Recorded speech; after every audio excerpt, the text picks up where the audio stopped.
Há mais de uma década, a China apresentou ao mundo um projeto de investimentos e de infraestrutura sem par na história recente. É a nova Rota da Seda, que já contou com a adesão de mais de 150 países.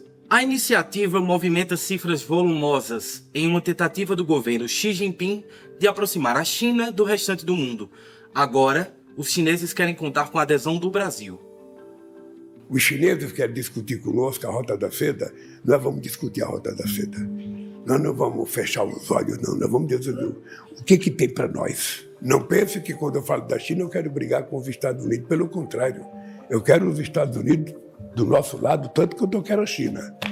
Eu quero saber aonde é que nós entramos.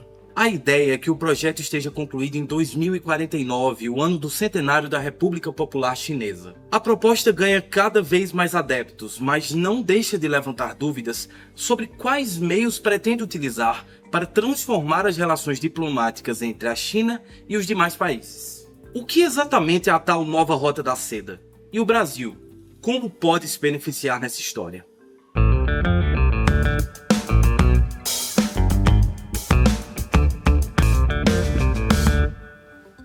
Também conhecida como Iniciativa do Cinturão e Rota, a nova Rota da Seda é um projeto de investimentos gigantescos da China em vários países ao redor do mundo. Desde 2013, é por meio da nova Rota da Seda que a China põe dinheiro em portos, rodovias, ferrovias, usinas energéticas e vários outros projetos de infraestrutura em todo o mundo. O nome faz referência à antiga Rota da Seda, a rede de comércio que ligava a Ásia, a Europa e ao Oriente Médio, desde a Antiguidade até a Idade Média. O Banco Mundial acredita que quando estiver concluída, a nova Rota da Seda pode fazer a economia global crescer 2,9%.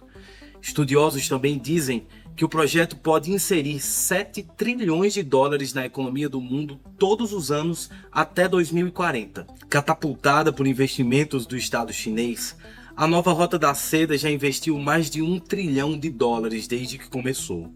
Boa parte desses recursos foi destinada a países da África, da América do Sul e do Oriente Médio. Segundo Pequim, mais de 20 trilhões de dólares só em mercadorias já foram comercializados entre a China e os países que fazem parte do projeto desde que ele teve início. O argumento da China é simples. Esse é um jogo de ganha-ganha.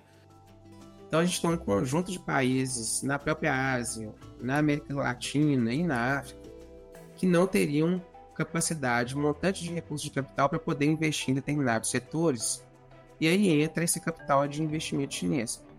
Mas enquanto alguns países acreditam que o projeto pode ser uma irresistível oportunidade para o desenvolvimento, outros acreditam que ele é uma armadilha, mais especificamente, uma armadilha do endividamento.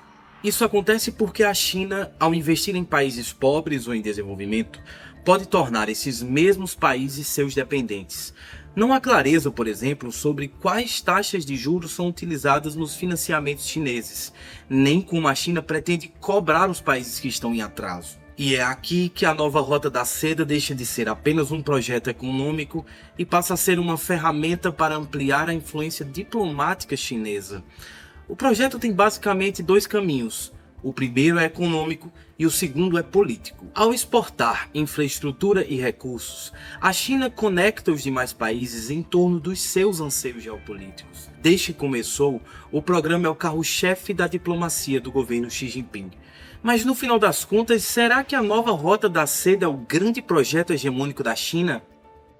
Parte da adesão significativa dos países do planeta à nova Rota da Seda tem sido pelo fato de que a globalização que a gente tem recebido, participado até esse momento, é uma globalização questionável. Ela sempre foi questionada por países, desde os mais pobres do planeta, os países em desenvolvimento, até países, como a gente coloca às vezes, como semi-periferia, ou países assim, que já têm um desenvolvimento que é incompleto, como o Brasil, por exemplo, tem questionado isso desde sempre. Isso participa da nossa pauta diplomática aqui nacional. Tem décadas que esses países se juntam e tentam progredir nessa agenda, mas o momento histórico que a gente vive hoje é o momento que colocou a China nessa posição de país que guia os demais nesse sentido desse questionamento. Os negócios que ela faz, desde o ponto de vista da construção de grandes infraestruturas ou de de arranjos locais legais, assim, no sentido legislativo mesmo, isso é feito de uma forma que apresenta, de fato, uma taxa de juros menor, ainda apresentando juros, não é uma dádiva, e em situações em especial, específicas mesmo, há também mais frequentemente um perdão da dívida, a depender da situação econômica dos países. Uma eventual adesão do Brasil à nova Rota da Seda está na pauta do dia. Agora, em 2024, os dois países completaram 50 anos de relação diplomática e o tema veio à tona. Outro marco importante é a vinda de Xi Jinping para cá. Em novembro, o presidente chinês vai estar no encontro do G20 no Rio de Janeiro. Autoridades brasileiras se dividem sobre a ideia de aderir à nova Rota da Seda. Há quem sustente que as relações entre Brasil e China já são bastante robustas, se comparadas às relações da China com os demais países. Além disso, há anos a China é a principal parceira comercial do Brasil. Então, quais são as vantagens de aderir ao projeto? Nos últimos anos, os Estados Unidos eles não têm oferecido nada mais, vamos dizer, circunstancial ou de monta significativa aos países em desenvolvimento.